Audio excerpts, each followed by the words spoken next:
Some of you may know our next speaker from her 17 years actually serving as a MEC commissioner, including one term as MEC chair. Teresa Lubbers served 17 years in the Indiana State Senate. She is also the past chair and state member for SHIO, and the past chair and current member of the Higher Learning Advocates Board of Directors, and immediate past chair for the National Council of State Authorization Reciprocity Agreement, SARA. Additionally, she served as commissioner for the Education Commission of the States, a member of the Advisory Council for the Institute of Workforce Excellence and the Council for Adult and Experimental Learning, a long and illustrious resume. Teresa now serves as president of the Sagamore Institute. I know many of us had the opportunity to visit with and get to know her a little bit last night. So please join me in welcoming our next speaker, Teresa Lubbers.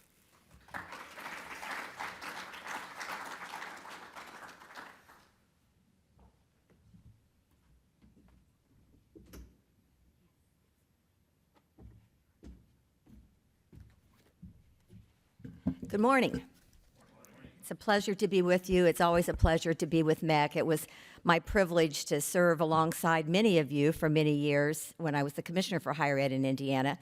I did that for 13 years after being in the Senate for 17 years. I have flunked retirement multiple times. After I left the commission, I think it was 26 days before I came to Sagamore.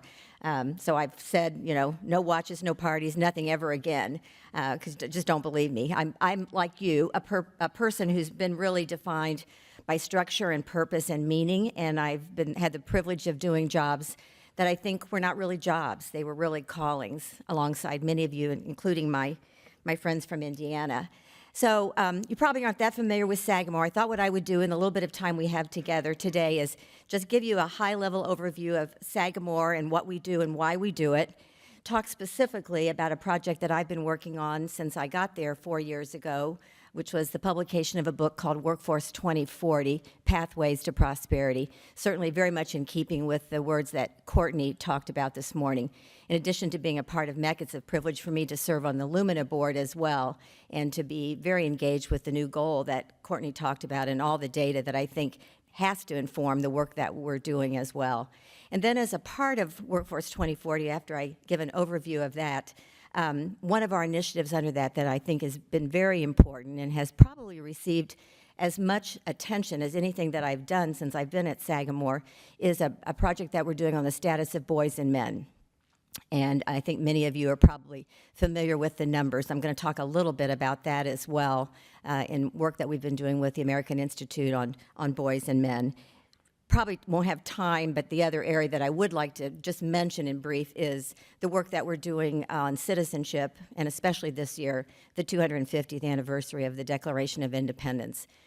So with that in mind, let me start with just the first that we're talking about, which is who is Sagamore and what are we doing? Some of you may be familiar with Hudson Institute, and Hudson Institute actually moved to Indiana 40 years ago from New York. And 20 years ago made the decision to move to D.C. to really focus almost exclusively on international security, a lot of focus on Israel and issues related to that. At that time, the Lilly Endowment, which in addition to having Lumina and Strata in Indiana, we're very fortunate to have Lilly Endowment here as well, funding many of the important projects that we are undertaking here that really focus on the issues that you care about as well. But at that point, Lilly Endowment and some of the leaders in Indiana really wanted to have a Midwest think tank and really stood up financially our ability to do that. So we've been here, last year was our 20th anniversary. The focus has really been about 3 issues. We've really developed these pillars. Everybody has pillars these days, I know. But the first one is really one that I think sits very much in the wheelhouse of the work that you do every day, and that is opportunity. And when we put together the pillars, we really address this like, what are the problems we're trying to solve? And not so pretentious as to think Sagamore can solve those, but how do we solve those in partnership with others and bring people together? So opportunity was really focused on issues related to health and education, things that keep people from living their best lives or contribute to income disparity. We do a lot with minority entrepreneurship as well. And we run the state's mental health roundtable through that. So these are issues, and they're evolving issues that are really keeping people from actually the economic prosperity that the new goal has for Lumina as well, and some of those reasons that would keep people from actually engaging in higher ed. So Sagamore is a think tank, but think of us as an action-oriented think tank. So when you think about Brookings or AEI or Heritage and think tanks that are really research-focused, we do the research, but we're really focused on taking those ideas and putting them into practice in partnerships with fellows and a network of really entrepreneurs and people who are tackling big problems. And so when we looked at the opportunity pillar, we knew that there were a lot of people doing good work, but one of the things that an organization like ours can do is bring the three sectors together: the public, the private, the philanthropic. As someone who's spent off and on almost 5 decades working in the public sector, I'm a great respecter of all of the reasons why the public sector matters in terms of policy. I also am very much aware of the fact that it's hard for policymakers who are bound by taxpayers and elections to think 10 or 20 years out. It's just a very difficult thing to do. The private sector, I think increasingly, because of the brutal competition for workers and other things, is stepping up to deal with many of these issues, but they have a noble obligation to produce their goods and services. Philanthropy has the ability to actually bring them together and sometimes provoke uncomfortable discussions about what we need to be doing to prepare for the future. And I think that's the role that we see, not in a contrarian way, but in a hopeful way, think about the future and how we prepare for it. So when you think about that opportunity pillar, what can we do to make sure people have the best opportunity? I'm not going to spend much time talking about defense, but we do a lot of work. In fact, I saw Mike Duffy on there. We'll be in Dayton the next couple days doing a defense summit there. In particular, the interest that you might have is about the defense workforce and defense manufacturing and how we're preparing people in the Midwest. The Midwest is a place that makes things. We've always made things, but we make things differently now, and how are we meeting the needs going forward? So we're very engaged. We've done a lot of work in Wisconsin with Mike Gallagher. We've been very involved in all the Midwestern states, really, and even the Great Lakes states, to actually think about defense technology and the real strengths that the Midwest would have. The third area is really citizenship, and the problem that we were looking at was how do we address the polarization that increasingly exists in this country? And what do we do to bring people together around big ideas? This is a great opportunity this year to talk about the 250th and those founding documents that actually, as Yuval Levin would remind us, who I think is a brilliant constitutional writer who writes for AEI, it's not that we shouldn't disagree. It's how we actually do disagree and bring people together, as opposed to everybody going into their own corners. So we're spending a lot of time. We have an annual conference on citizenship. This year we brought Yuval in for that as well, to talk about his book, American Covenant. If you haven't read it, I encourage you to get a copy of it and share it with your colleagues as well. And we do a lot with civic engagement and education, everything from 14-year-olds to leadership programs for returning adults. So with that, did I get to the next one? I want to talk just a little bit about, did it go to the next slide? No. There. Uh-oh, I went too far, I think. Is that, I can't tell what it, does that say Workforce 2040 or, okay, great. So Workforce 2040 is this book, and it was never intended to just be a book. It was intended to be the beginning of a continuing discussion. And it's not really the beginning, because in 1987, under Hudson Institute, the product Workforce 2000 was produced. Some of you may even remember that. At that point, the word workforce was sort of being introduced. Prior to that, the word had really been manpower. And so we were beginning to think about the workforce in a broader way. And then we did in the late 1990s, Workforce 2020 was done. Again, late 1990s, really predicting the gig economy and the changes that would be taking place. So this has always been a very futuristic way of looking at the workforce. It's done through the lens of a scenario building. If we stay on the same path we're on right now, where might we end up in 2040 or 2000 or 2020? If we accept a thoughtful way of addressing our challenges, where would we be? But if we were going to take a bold, sometimes risk-taking kind of discussion about where we need to be, what would we be putting in a document like that? It seemed to me when I came to Sagamore 4 years ago that especially, and you are already talking about the tremendous changes that are taking place with technology, even since we produced this document, which was released in September of 2024, the changes that have taken place in that period of time, it seemed to us that it was well past time to think about what we were going to need to do to get to 2040. We started with this idea in mind. What is the economy we want and need? How do we prepare the talent we need to get there? And how do we make sure we're not leaving people behind? I've told this story, people who know me, but I grew up on the east side of Indianapolis. My father had a small car dealership. Indiana actually, and up until the 80s, actually exceeded the national average in per capita income.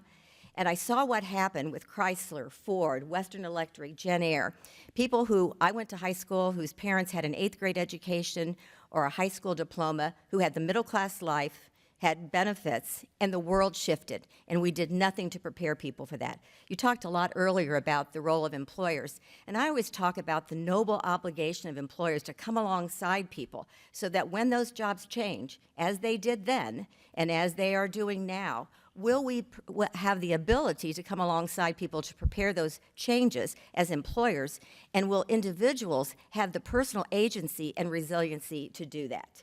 And so I think that sort of has been the undercurrent that has really informed my journey on education and workforce, making sure that we're preparing for the future as well. So when we put this together, we had what we referred to as, the findings. We did this with an advisory group, so it wasn't just somebody sitting as a researcher in an office doing this. We talked to people who were actually doing this kind of work. Nothing will be revolutionary about the things that I've identified here to you, the things you certainly know, but they're things that need to be approached with a greater sense of urgency. A couple of them have even shifted. This was phase 1 of Workforce 2040. We're in the process already of working on phase 2 because of some of those changes that are taking place. The first was really working on this 21st century demographic cliff. Everything about the strength of the economy, the job opportunities that people will have, it comes back to this whole area of population. We know that fertility rates in the United States have gone from 2.1 to 1.6. You look at the older population with high cost system. You look at the younger generation choosing to or not to engage in higher ed. And you just have a tremendous challenge here to really think about how are we really approaching this demographic cliff. The other thing is that we know that, like many states, I know Indiana, many of your states maybe as well, we have not been a state that actually had a culture of risk-taking. People went to work in a job, and they tended to stay in those jobs.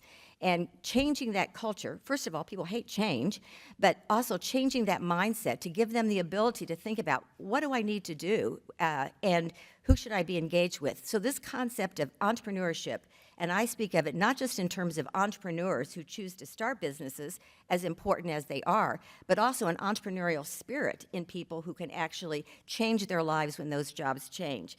So it's clear that we're those lagging industries that aren't changing. We did a study on the defense technology industry here, and we still have a lot of lagging narrative about the jobs that were, and people who are still in those jobs. But when you look 10 or 15 years out, and those jobs are changing, it's one thing if the person is 55 years old, it's another if the person's 25 years old, and they're not prepared for those changes. So creating a culture that embraces risk-taking, entrepreneurship, that starts early in life. It's one of the reasons why I love high schools that give students an opportunity to have really projects where they can fail in their projects and learn what that's like to start over again.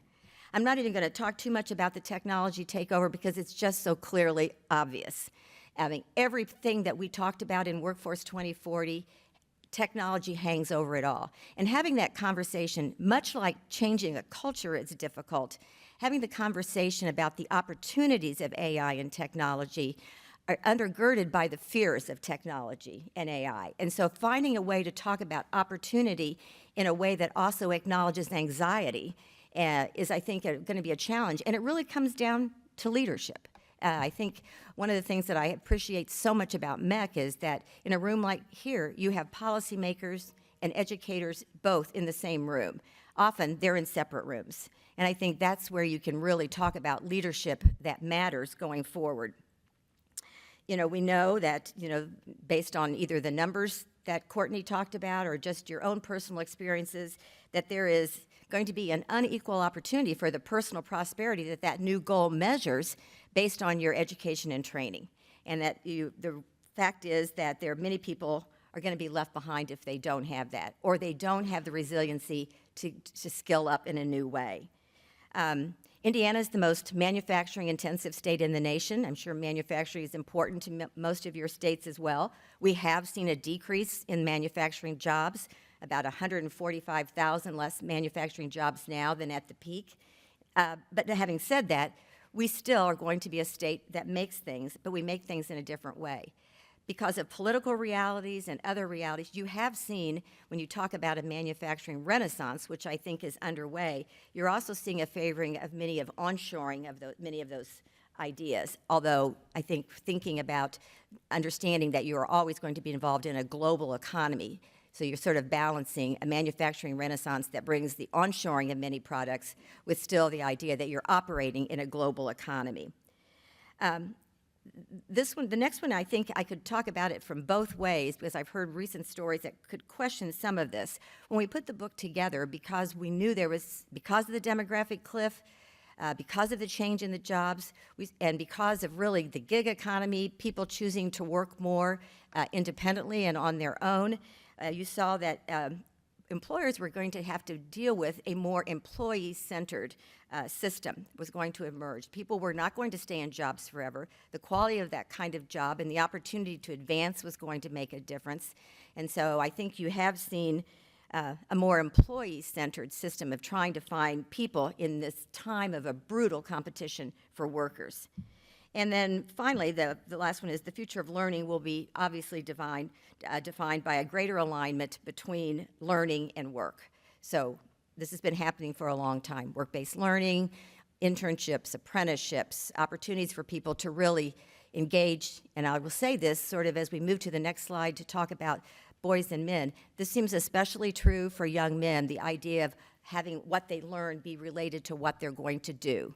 And if it isn't related, they often will give up on that hope. So, you know, I think when we look at this whole process of Workforce 2040, I think it is going to be critically important to use current data, but to constantly, much like the conversation you had about looking back and the idea that coding was being touted at one point and now it's not, all of these need to be revisited on a regular basis and require sophisticated data systems in your state as well. So the next one I want to look at is, and I'm just by a show of hands, how many of you are talking about the challenge and the concerns about the performance of boys and men in your states? You need to be. I mean, in Indiana, the college-going rate, there's a 14% divide between those young women who are going to college and those young men who are going. And so I think we put this together because Richard Reeves, who runs the American Institute on Boys and Men, spoke at the Indiana Economic Club luncheon in March. And they came to Sagamore and said, if you haven't read, he wrote the book on boys and men. Scott Galloway's written a lot in this regard. Well, it's pretty difficult to read almost any newspaper in any week and not see a story about this issue. And so I guess my call to action here is, and I say this as someone, I started a training program for women 35 years ago. I've spent my life promoting opportunities for girls and women, but we never wanted to leave men behind. It's not good for society, it's not good for children, it's not good for families. And so I think, you know, it's impossible to look at the data as you pull the data out from your states and not have concern about this. We chose to put an advisory group together in Indiana when we were putting this together, and we did this from both a quantitative, so we did a deep data dive on 3 areas: education, employment, and well-being. And then we did a qualitative. We actually did over 50 interviews with people who were leaders in this area and concerned about it. We brought an advisory group together that consisted of Supreme Court Justice, Lumina, Strata, 100 black men, the mayor of a rural community, our Secretary of Education. I mean, it was a lineup of really people who could make a difference and need to make a difference in this area. The first day our advisory group met happened to be World Suicide Prevention Day, and it was clear that nearly 80% of the suicides in this country are boys and men. Which sort of surprised me because we have a lot of this report has to do with social media and the use of technology. And you always hear the stories, and I say this as a mother of 2 daughters and a grandmother of 5 granddaughters and 1 grandson, Jack the Prince. But having said that, I never thought 20 years ago that I would think that this needs to be, I thought boys and men were doing fine. Until about 15 years ago, I started looking at the Lilly Scholars in Indiana, and nearly 3/4 of them were young girls. And I remember saying, where are the men? Where are the boys? And it started this pathway of being able to see over the course of the next 15 years that the numbers just continued to decline. So, and when we say college going, understand that in a broad way. It's not a 4-year degree for everybody. What we discovered is that many boys, and you have to disaggregate the data much more selectively than we did in the initial report, what we're committed to doing now, but many of them are holding their own through the early parts of the K-12 system, with the exception of language arts, where they have never done as well as girls. They tend to do better in other areas. But we found out and it's the reason we called this report, which we did, we called it Failure to Launch, because what we found out is that young men were not launching into adulthood. Now, when you make comments like that, it's a bit of a generalization, and that's unfair. I mean, we have 8 new interns in our office right now. The young men there are doing great. But there are reasons why a lot of them aren't, and a lot of them have to do with many issues that we've identified, which I'll talk about for just a minute. I know we don't have too much time, but they have you've seen a decrease in all the things that are natural connections for boys and men. Sports decrease, scouting decrease, no peers, no men that they've had as teachers or male figures in their families. And so increasingly, they're getting their needs met on screens, especially about the ages of 16 and 17. And where young girls are likely to say they'll get help, a young boy will think they shouldn't, that there's something that he should be strong and they shouldn't. They've become more anonymous, they've become lonely, and they've used social media in ways that aren't healthy. I know lots of discussions about that as well.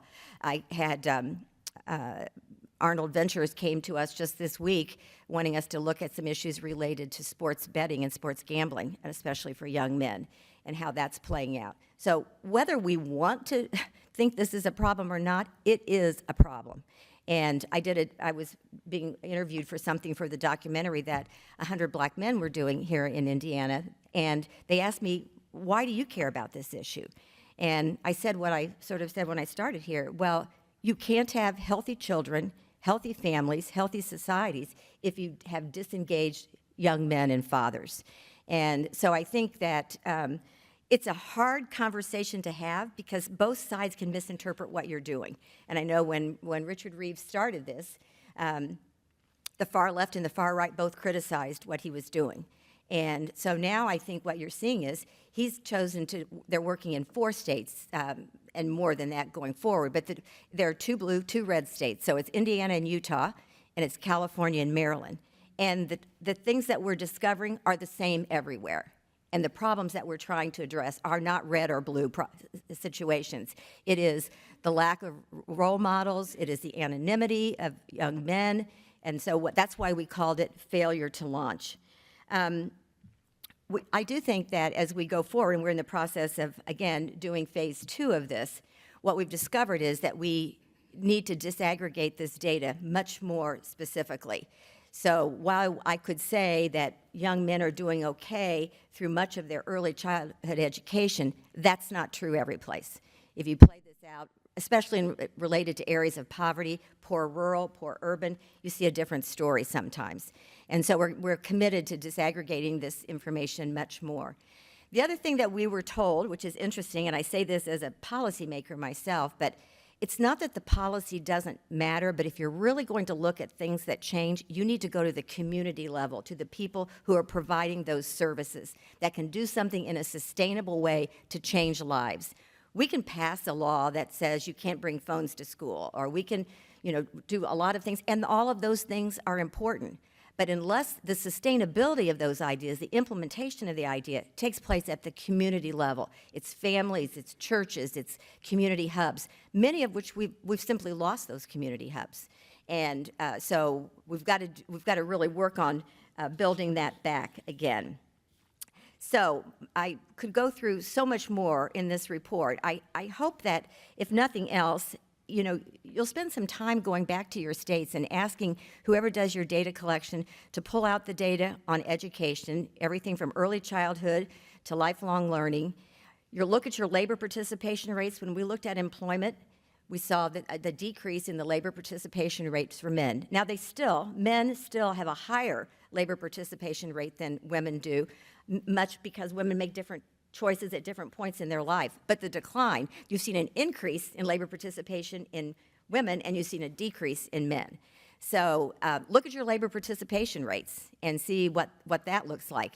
Some of that, you have to do all of those numbers pre-COVID, COVID, and post-COVID just to get a really good read on it.